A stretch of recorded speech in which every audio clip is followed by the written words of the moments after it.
Welcome to TQ Talks, where taxes meet planning. Here's your host, Craig White. And welcome back to another episode of TQ Talks. I'm happy that you're here. Last week we spoke about a lot of things. We're getting into the business, taxes, and helping business owners to understand more about the complexities of tax planning. And one of the things that I said last time is that we're probably going to get into tax extensions, right? Or doing extensions for your tax return. And it's, on the personal and on the business side, but heavily concentrated on the business side because, again, that's who we cater to. So if you've ever heard someone say, don't worry, we'll just file an extension, this is probably the episode for you. And I know that before we got heavily into taxes and, we studied finance and blah, blah, blah, it was something I heard a lot. I heard people say it during tax season in passing, right? And I'm thinking to myself, man, these extension things are great because it was always business owners and they just said it just nonchalantly. We'll file an extension. And I'm thinking, man, I guess it solves all your problems. Little did I know that was not true because it's a misunderstood process.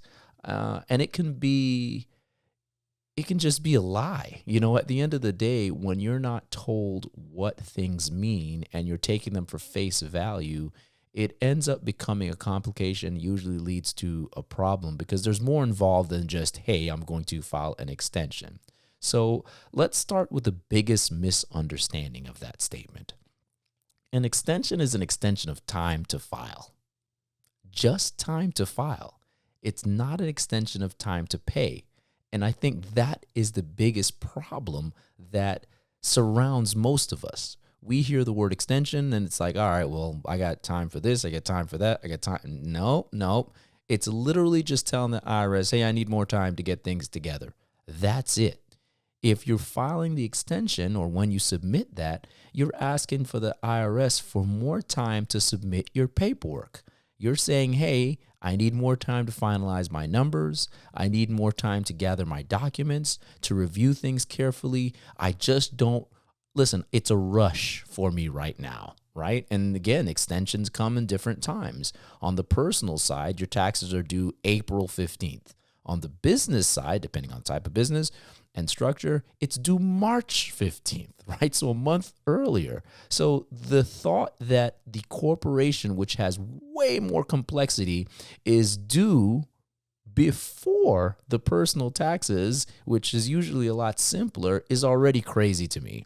So that's usually why you hear business owners or corporations or whatever, if they're dealing with things, they're like, hey, my CPA, my tax preparer, my accountant has filed an extension for me. And I know for us, for TQ, we automatically send those out for all of our corporations, our 1120S's, partnerships, C Corps. It doesn't matter. Listen, you don't have to ask us. It's automatically done. And it's a practice I think that most companies do, or maybe I'm just assuming that. But it's a way for the pressure, really, and the stress of the business owner to be relieved a little bit. So extensions are for accuracy purposes, not for avoidance. You're not trying to skip or avoid filing the taxes or paying whatever's due. Now, let's be clear about what extensions do not do. They do not delay your obligation to pay. They do not stop interest from accruing, right? So if you owe money, the IRS is going to check. Listen, they're going to hit you for interest and penalties either way. They don't stop the penalties. They don't stop unpaid balances. It is not a recipe to save you from those situations. Again, it is only a helping hand for the time to file. Now, don't get me wrong, filing extension will help you because it gets rid of, there's two penalties. Let me back up. There's failure to file and failure to pay, right? Filing the extension helps you to, at least for that time frame, the 6 months that it gives you, it helps you to get rid of the failure to file, right? That means failure to file on time. So if it's March 15th or April 15th and the extension is in before that, then the IRS says, hey, this penalty, which is usually one of the bigger ones, ends up being pushed to the back for another 6 months. Now, if the 6 months comes and you guys still don't file on time, then hey, all bets are off. But at least it gives you an extension for that. But failure to pay, that penalty is still running in the background, right? You cannot get rid of that. It is what it is. If you owe money, you owe money. You have to pay or you're supposed to pay by the time you file your taxes, right? And again, business owners are the ones you normally hear asking or assuming they're going to get an extension. And it's because they're waiting for crap. Listen, they don't know what the K-1s are doing, which they're going to need for their personal taxes. They might be waiting on payroll information, 1099s. Business returns are often finished after personal returns. Now, that statement can be misleading, and I don't like saying it, but let me explain what that means. I'm simply saying that on a personal side, taxes can be processed and completed as far as the information that you receive a lot faster than business taxes. So a lot of the times, your personal stuff would already be done. You'll have all your things from your banking, from your investments, W-2s, etc. And then you're sitting here waiting for whoever's doing your business taxes, so to finish so that you can get that information and add it to what's already there. So yeah, business taxes take longer. And unfortunately, that's why the extensions are going. Business taxes are usually more complex. There's a lot more to review. There's coordination situations where there's a back and forth situation between maybe you and the accountant or whoever, your payroll department, or like we talked about before, independent contractors that you have to finalize situations with. So it's a lot more complexity going on. So again, for business owners, an extension is a normal thing. It's not a red flag. It's not a problematic situation. Oh my God, I can't believe. It is just normal. Hey, we need an extension. We need more time. But this is why planning matters, right? Planning is something we continue to stress. And I know in the grand scheme of things, we're often using tax planning, big air quotes, is because we're trying to help you reduce the amount of taxes that you owe, right? We're trying to say, hey, Mr. or Mrs. IRS person, we want to give you less money in here, or all the things we've done so far to get there.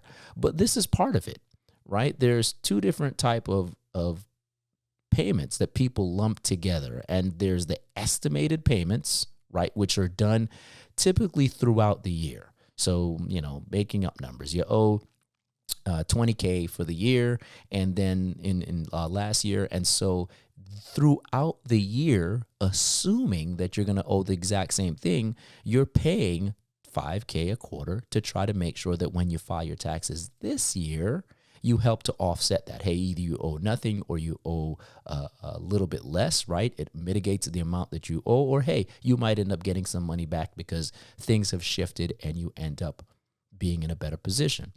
The other one, though, are the payments that are made with the extension at the time you file, which you're allowed to do. It helps to reduce the penalties and reduce the interest because you're trying to offset the monies that may be owed at that time. So again, two types of payment: estimated payments that are made throughout the year, and payments made with the extension at the time of filing. Two different purposes. Well, I won't say that. Maybe the same purpose, two different approaches. But one is, we talked about, I think, on the last podcast, you're proactive versus reactive. And that's what we're trying to get you guys to understand. So again, estimated payments keep you current during the year, and extension payments, they sort of help things to ease, or they help to ease the pain as you are filing in the year you're in. So usually good planning involves both, to be honest with you.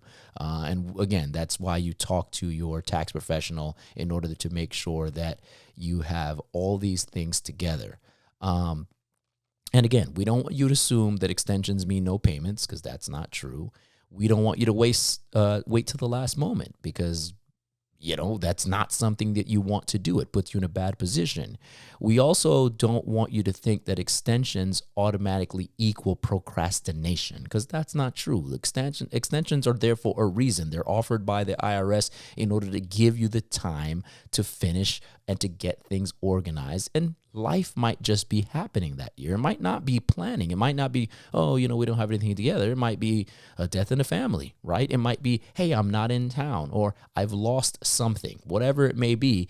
This gives you the time. So utilize the extension because they're not bad. I just want to make sure we're very clear about that. Extensions are not bad. They are a planning tool. They are a purpose-driven element that the IRS gives you. So utilize them to your benefit, always to your benefit.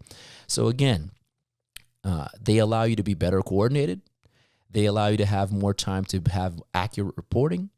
Of course, that's going to lead to fewer mistakes, and that's very important for everyone, right? Not just in the business realm, but in the personal realm. So make sure you take advantage. Make sure you understand what extensions do. If you need help filing your extensions, please, please, please reach out to your tax preparer and ask. And again, most of the time, these people are going to do it anyway, especially if it's from a business format. So again, next time you hear we're filing an extension, or an extension is going to be filed on your behalf, I'm sure after listening to this, it'll be an ease, right? A peace of mind situation, not a panic, dear God, what's going on? Or, oh, these people are scamming me. No, it's something to be done for your benefit, and you should take full advantage of it. Well, that's it for TQ Talks for today. Thank you guys so much for listening. If you have any questions or concerns, if you want to reach out to us, the number is 800-413-1456. Again, follow us on all the social media, and I know my son's going to plug all that at the end. You guys have a great evening. We'll talk soon. I think next time we come back, we're probably going to jump back into estimated payments and try to explain that better for you. So we'll see you next time around. Later, guys. Thank you for listening to TQ Talks. If you enjoyed the show, please rate and recommend on iTunes, SoundCloud, or wherever you get your podcasts. You can also get more information at tqfinancials.com.